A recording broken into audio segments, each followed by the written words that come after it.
India budget 2026 പ്രിയപ്പെട്ട പ്രേക്ഷകരെ, വാനോളം പ്രതീക്ഷയുണ്ടായിരുന്നു. പക്ഷേ ആമയോളം പ്രതീക്ഷയാണ് ഒടുവിൽ അവശേഷിക്കുന്നത്.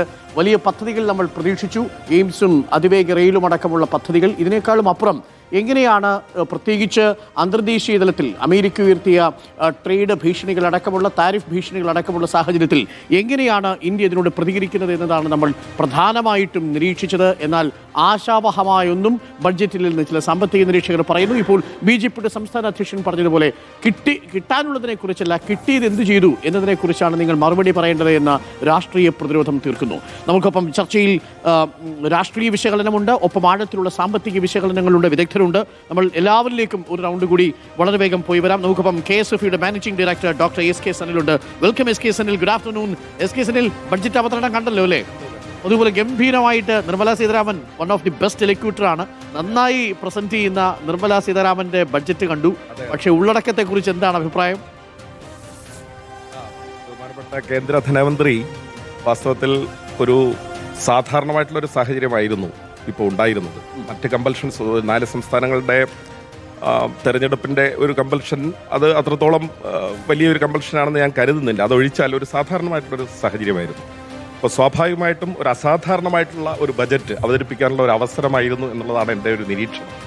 എന്നാൽ ആദ്യമേയൊക്കെ തന്നെ തുടക്കം വളരെ ഗംഭീരമായിരുന്നു. ആ നിലയിൽ നമുക്ക് വലിയ പ്രതീക്ഷ വച്ച് പുലർത്തി. ഇപ്പോൾ ഗ്ലോബൽ ഇക്കോണമിയുമായിട്ട് മാർക്കറ്റിനെ ഇൻ്റഗ്രേറ്റ് ചെയ്യുമെന്നും വേൾഡ് ഇക്കണോമിക് പവറിലേക്കുള്ള ഒരു നീക്കം സജീവമാക്കുന്ന നിലയിലായിരിക്കും ബജറ്റ് പുരോഗമിക്കുന്നതെന്നും ഒക്കെയുള്ള നിലയിലുള്ള നല്ല ആദ്യത്തെ ഭാഗങ്ങളൊക്കെ തന്നെ നമുക്ക് വളരെ ഇമ്പം പകരുന്ന നിലയിലാണ് തുടങ്ങിയത്. എന്നാൽ അതിൻ്റെ ഒരു ഒടുവിലേക്ക് കലാശിച്ചപ്പോൾ എനിക്ക് തോന്നുന്നില്ല അത്രത്തോളം ആ വിഷനൊക്കെ പൂർത്തീകരിക്കുന്ന നിലയിലുള്ള ഒരു പര്യവസാനമാണ് ആ ബജറ്റിന് ഉണ്ടായിരിക്കുന്നത്. നന്നായി തുടങ്ങി, പക്ഷേ മോശമായി ഒടുങ്ങി എന്ന് വേണമെങ്കിൽ പറയാം. അതാണ് ഒരു അസാധാരണമായിട്ടുള്ളൊരു ബജറ്റിനുള്ള എല്ലാ സാഹചര്യവും നിലനിന്നിരുന്നു. മാത്രമല്ല, കേരളത്തിൽ നിന്ന് നോക്കുമ്പോൾ സംബന്ധിച്ച് നമ്മൾക്കൊരു പൂർണ്ണ നിരാശയാണെന്ന് പറയേണ്ടി വരുമോ? കേരളത്തെ സംബന്ധിച്ചിടത്തോളം നിരാശയുടെ അംശങ്ങൾ ധാരാളമായിട്ടുണ്ട്. പ്രത്യേകിച്ച് നമ്മുടെ ഡെവല്യൂഷൻ ഉണ്ടല്ലോ, 41%. ഫിനാൻസ് കമ്മീഷന്റെ കാര്യത്തിൽ ഇപ്പോഴും 41% തന്നെയാണ് നിർത്തിയിരിക്കുന്നത്. 50% വേണമെന്ന് കേരളം മാത്രമല്ല, പൊതുവെ സംസ്ഥാനങ്ങളൊക്കെ തന്നെ ആവശ്യപ്പെട്ടതാണ്. അത് മാത്രവുമല്ല, ഈ 41% പോലും വാസ്തവത്തിൽ സെസ്, സർചാർജ് പോലുള്ളവ ഉൾപ്പെടുത്തിയാണ് കണക്കിലെടുക്കുന്നത്.